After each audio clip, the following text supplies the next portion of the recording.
రసాయన వ్యవసాయం విముక్తి కోసం చూస్తున్నారా? గోవు పాలనతో పాటు చేయు గో ఆధారిత వ్యవసాయం నీ ధ్యేయమైతే నీ అవసరం ఇక్కడుంది. నమస్తే అండి, నా పేరు బి సోంభూపాల్ రెడ్డి. మాది డోకూరు గ్రామం, దేవరకద్ర మండలం, మహబూబ్నగర్ జిల్లా. నేను సేంద్రియ వ్యవసాయ విధానాలపైన అంటే రకరకాల రైతులు పండిస్తున్న పొలాలు తిరిగాను. తర్వాత చాలామంది వాటి ఉత్పత్తులు అమ్ముకోవడానికి అవుట్లెట్లు ఓపెన్ చేయడము, సో అమ్ముకోవడానికి రకరకాల ప్రయత్నాలు చేసిన వారిని చూశాను.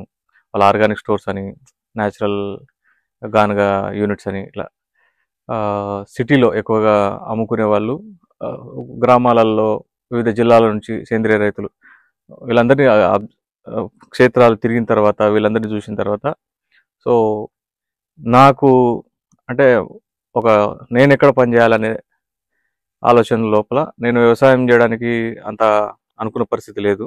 అలాంటి టైంలో నాకు వ్యవసాయం పైన ఉన్న ఆసక్తితో, మనకున్న ఫ్యామిలీ బ్యాక్గ్రౌండ్ వల్ల మనకు ఏం చేయాలనే దానికోసం వెతుకుతున్నప్పుడు, సో మన కుటుంబానికి కూడా మంచి ఆరోగ్యం అందాలి అంటే మనమే వండియాలి, మనమే అమ్మాలని కాకుండా వీళ్ళకు పండించే వాళ్లకు, అమ్మే వాళ్లకు ఒక అనుసంధానకర్తగా వ్యవహరించాలి. మనం రైతులు పంటలకు దిగిన తర్వాత వాళ్ళకు వేరే బయటి ప్రపంచంలో విషయాలపైన అవగాహన ఉండకపోవచ్చు.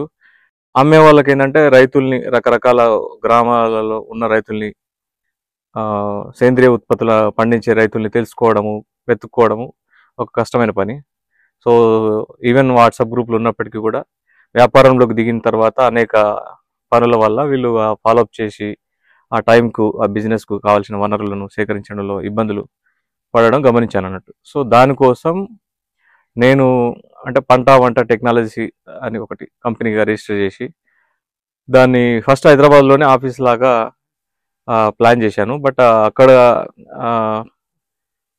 కొద్దిగా అంటే రెస్పాన్స్ని చూసి నాకు అక్కడికంటే మన ఊర్లో, మన పొలంలోనే ఈ కార్యాలయం ఉంటే బాగుంటుంది, మనకు పొలంలోనే ఒక ఇల్లు ఉండడం వల్ల దానికి కార్యాలయం ఇదే అని ఎంచుకొని మనం అక్కడ ఖాళీ చేసి ఊరికి షిఫ్ట్ చేశాను అన్నట్టు. సో వ్యవసాయంలో సుభాష్ పాలేకర్ కృషి, తారాచంద్ బెల్జీ టెక్నిక్, సింతల వెంకటరెడ్డి మట్టి ద్రావణం, వేస్ట్ డీకంపోజర్, ఇలాంటి రకరకాల మెథడ్స్ ఉన్నాయి కదా. వీటన్నింటినీ రైతులకు ముందు ఎవరు పరిచయం చేయాలి, వాటి గురించి అర్థమయ్యే విధంగా ఎవరు చెప్పాలి. రైతులు ప్రతిసారి అంటే ఇప్పుడు ఈ 5 ఏళ్లలో 10 ఏళ్లలో రైతులు చాలా ఎఫర్ట్స్ పెట్టి, ఖర్చు పెట్టి తిరిగినట్టుగా ఫర్దర్ కూడా తిరుగుతారని అట్లా ఉండదు.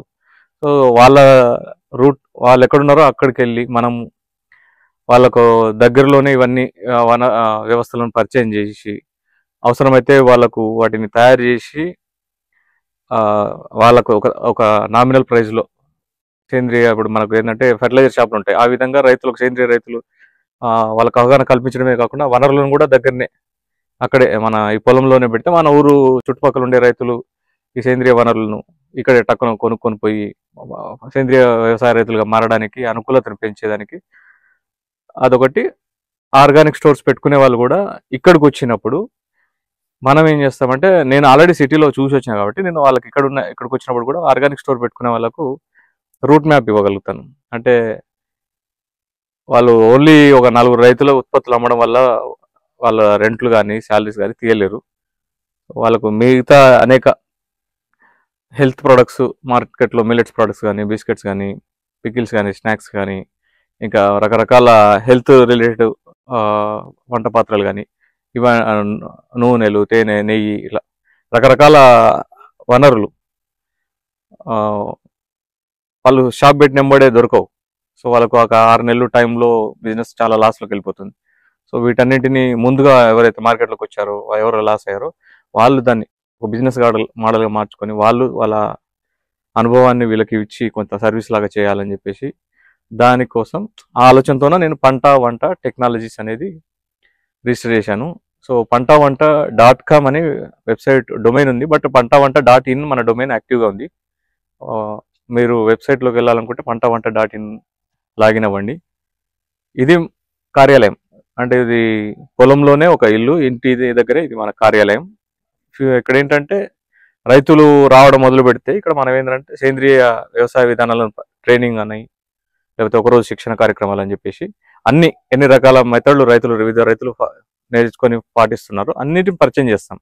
ఎవరికి ఇష్టం వచ్చిన వాళ్ళు, ఎవరికి అనుకూలతను బట్టి వాళ్ళు చేసుకోవచ్చు, అక్కడ మాకేం ఇబ్బంది లేదు. సో వేప నూనె కానీ, వేప నూనె గింజలు కానీ, ఆముదం నూనెలు కానీ, వేస్ట్ డీకంపోజర్ కానీ, ఫెర్మోన్ ట్రాప్స్ కానీ, స్టిక్కీ ప్యాడ్స్ కానీ, ఇంకా లైట్ ట్రాప్స్ కానీ, రకరకాల ఈ మధ్య హోమియోపతి మందులు కూడా వ్యవసాయంలో వాడేదానికి కొన్ని కార్యక్రమాలు, ట్రైనింగ్స్ జరుగుతున్నాయి. వాటిని కూరగాయల పంటలలో ట్రైనింగ్ ఇచ్చే వాళ్ళు కూడా ఉన్నారు. సో వాళ్ళు చెప్పిన పద్ధతులను కానీ, సో ఏవైనా సరే ఇక్కడికి వస్తే ఏంటంటే నాలెడ్జ్తో పాటు వాటి ప్రోడక్ట్స్ను కూడా అందించే ప్రయత్నం చేయాలని ఇక్కడ అన్ని ఏర్పాట్లు చేస్తున్నాము. బై 2-3 monthsలో ఇవన్నీ మీకు అందుబాటులోకి వస్తాయి. జూన్ వానాకాలం పంటలు మొదలు పెట్టేసరికి మీకు సేంద్రియ వ్యవసాయం చేయాలనుకునే వాళ్ళు మహబూబ్నగర్ జిల్లా దేవరకద్ర మండలం డోకూరు పరిసర ప్రాంతాలలో ఉన్న రైతులు ఎవరైనా సరే మమ్మల్ని సంప్రదించవచ్చు. మనము మీకు ఇంట్రెస్ట్ ఉంటే మేము ఒక సొసైటీ అని, మనకు మహబూబ్నగర్ జిల్లాలో గో ఆధారిత సొసైటీ అని చాలామంది ఇప్పుడు ఆల్రెడీ వాళ్ళ పండించిన పంటలని అమ్ముకోవడానికి ఏర్పాటు చేసుకునే వ్యవస్థ అది. మా తిరుమల మెస్ లోనే అది వాళ్ళు మీట్ అవుతూ ఉంటారు. అక్కడే ఒక బోర్డు పెట్టారు, అక్కడే ఒక గోడకు షెల్ఫ్ పెట్టేసి ప్రొడక్ట్స్ కస్టమర్స్కి అందే విధంగా అటు అంటే ఖర్చు ఎక్కువగా కాకుండా సొసైటీ అనేది ఎట్లా అంటే ఇప్పుడు మార్కెట్లో పెరుగుతుంది, ఆర్గానిక్ వినియోగదారుల సంఖ్య పెరుగుతుంది. దానికి తగ్గట్టు ప్రొడక్షన్ కూడా పెంచాలి. దానికి తగ్గట్టు వేరే అప్రోచ్, బిజినెస్ అప్రోచ్లో వేరే మంది ఫుల్ ఆర్గానిక్ పెట్టుకొని ఉంటే వర్కౌట్ కావట్లేదు కాబట్టి పార్షియల్గా ఆర్గానిక్ షాపులు పెట్టుకునేటట్టు ఎంకరేజ్ చేస్తున్నాం. సో ఇవన్నీ మీరు వినియోగించుకోవాలని చెప్పేసి కోరుకుంటున్నాను. అండ్ ఇది నేను అంటే ఒక కాన్సెప్ట్ తయారు చేసుకున్నాను. ఒక వంటగదికి ఉండాల్సిన బేసిక్ నియమాలు.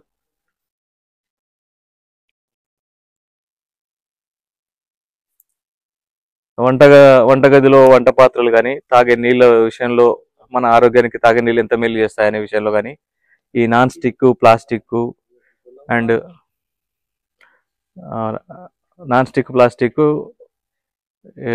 ఇదేంటి అల్యూమినియం పాత్రల విషయంలో మనకు జరుగుతున్న నష్టానికి ఆల్టర్నేటివ్స్ ఏంటి, తాగే నీళ్ళల్లో కూడా ఏంటి, మనకు కొంత అవగాహనతో కూడిన, అంటే మనం తాగే నీళ్ళు ప్రతి ఫిల్టర్ చేసి డబ్బులు పెట్టుకున్నవన్నీ మంచినీళ్ళైనా వాటిపైన అవగాహన కల్పించడానికి. అండ్ మనం ఎక్కువగా టీలకు అలవాటు పడ్డాము. టీలు ఎట్లున్నాయంటే ఈరోజు వాడే పాలు కానీ, టీలు పొడబోసే ఫిల్టర్స్ కానీ, దాని పాత్రలు కానీ, ఇవన్నీ ఒక స్టాండర్డ్స్ ఏం లేవు మార్కెట్లో. సో ఇది చాలామంది హెల్త్ పైన ప్రభావం చూపిస్తుంది. ఇది ప్లస్ మన న్యాచురల్ ఫార్మర్స్ యొక్క ప్రోడక్ట్స్ ప్రతిదీ, అంటే మనం న్యాచురల్ ఫార్మింగ్ అనేది ఎందుకు సమాజంలో ఇప్పుడు మార్పు, మళ్ళీ న్యాచురల్ ఫార్మింగ్ సైడ్ ఎందుకు మనం మారాలి అనే దానిపైన నాలెడ్జ్ ఇవ్వడానికి. ఇంకా మన ఆహారంలో నవధాన్యాల పాత్ర, చిరుధాన్యాల పాత్ర, అంటే చాలామందికి